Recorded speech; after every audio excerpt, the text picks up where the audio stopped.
Hi friends, welcome to my cooking channel. So ನಾನಿವತ್ತು ಹೊಸ ರೆಸಿಪಿಯೊಂದಿಗೆ ನಾನು ನಿಮ್ಮನ್ನು ಭೇಟಿ ಆಗ್ತಾ ಇದ್ದೀನಿ. ಸೊ ಇವತ್ತು ನಾನು ಮಾಡ್ತಕ್ಕಂಥ ರೆಸಿಪಿ ಏನಪ್ಪ ಅಂದರೆ ಈ ಚಳಿಗೆ ಈ ವೆದರ್ಗೆ ತುಂಬಾ ಸೂಪರಾಗಿರುತ್ತೆ ಈ ರೆಸಿಪಿ.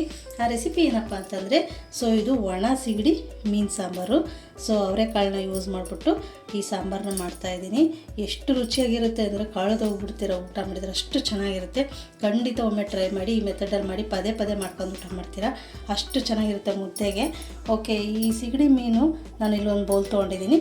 ಇಲ್ಲಿ ಅವರೆಕಾಳನ್ನ ಬೇಯಿಸಿಟ್ಕೊಂಡಿದ್ದೀನಿ. ಇಲ್ಲೊಂದು ಬೌಲ್ ತೊಗೊಂಡಿದ್ದೀನಿ.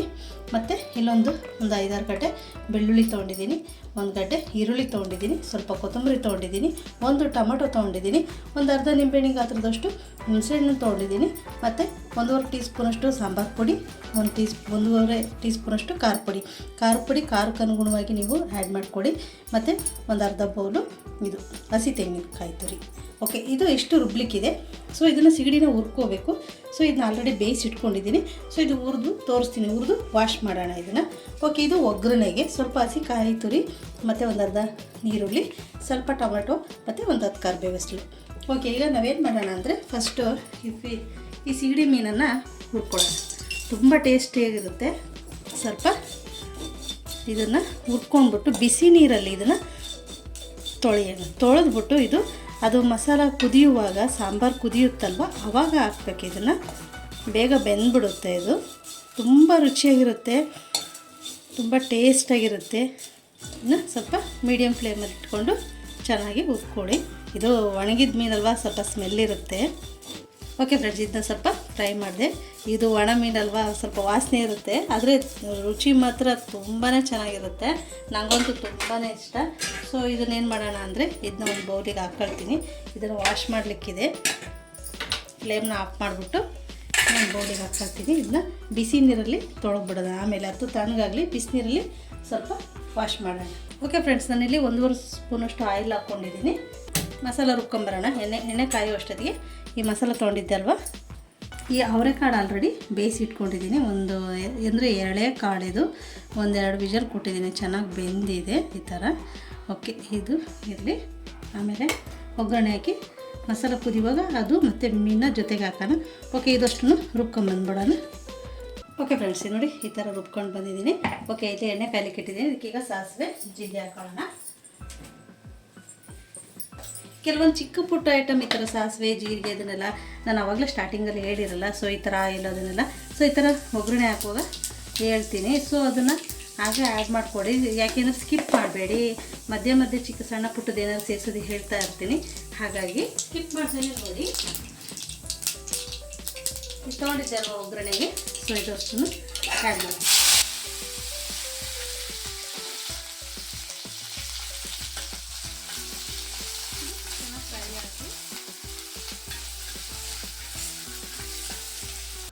ಓಕೆ, ಇದಕ್ಕೊಂದು 1/4 ಟೀ ಸ್ಪೂನಷ್ಟು ಅರಿಶಿನ ಆ್ಯಡ್ ಮಾಡ್ತೀನಿ.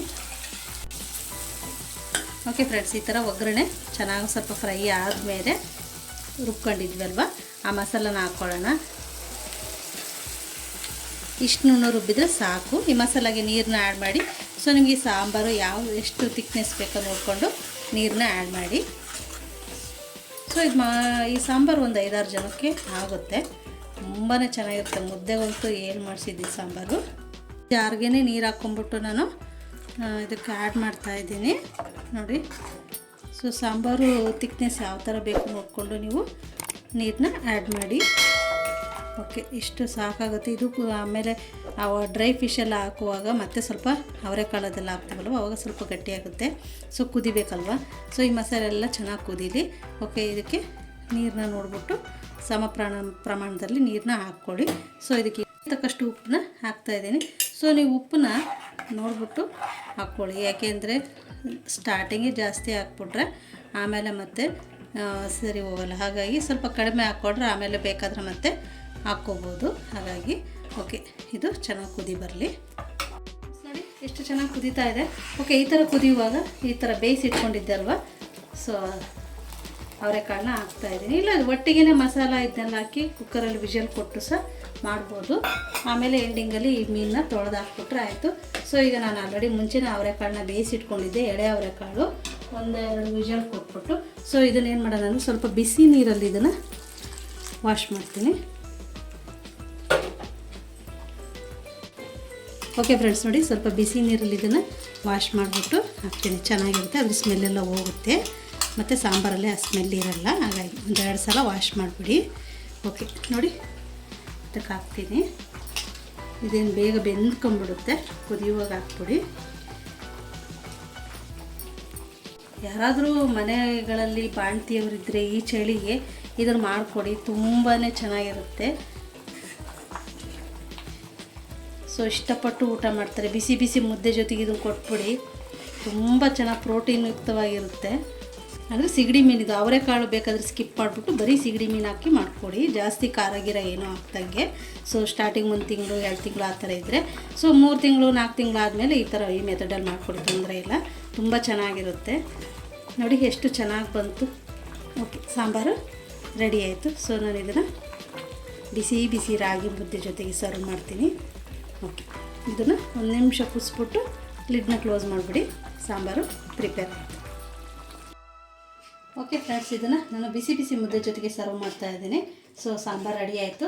ಸೊ ಇದನ್ನು ಈಗ ಊಟಕ್ಕೆ ಸರ್ವ್ ಮಾಡ್ಕೊಳ್ಳೋಣ. ಖಂಡಿತ ಒಮ್ಮೆ ಟ್ರೈ ಮಾಡಿ, ತುಂಬಾ ಇಷ್ಟಪಡ್ತೀರಾ. ಎಸ್ ನೋಡಿ, ಬಿಸಿ ಬಿಸಿ ಮುದ್ದೆ ಮತ್ತು ಡ್ರೈ ಫಿಶ್ ಸಾಂಬಾರು ರೆಡಿ ಆಯಿತು. ಓಕೆ ಫ್ರೆಂಡ್ಸ್, ನೋಡಿ ಮುದ್ದೆ ಸಿಗಡಿ ಮೀನು ಸಾಂಬಾರು ರೆಡಿ ಆಯಿತು. ನೋಡಿ ಮೀನೆಲ್ಲ ಚೆನ್ನಾಗಿ ಬೆಂದಿದೆ. ನೋಡಿ ಇಷ್ಟು ಬೆಂದರೆ ಸೂಪರಾಗಿ ಟೇಸ್ಟಾಗಿರುತ್ತೆ.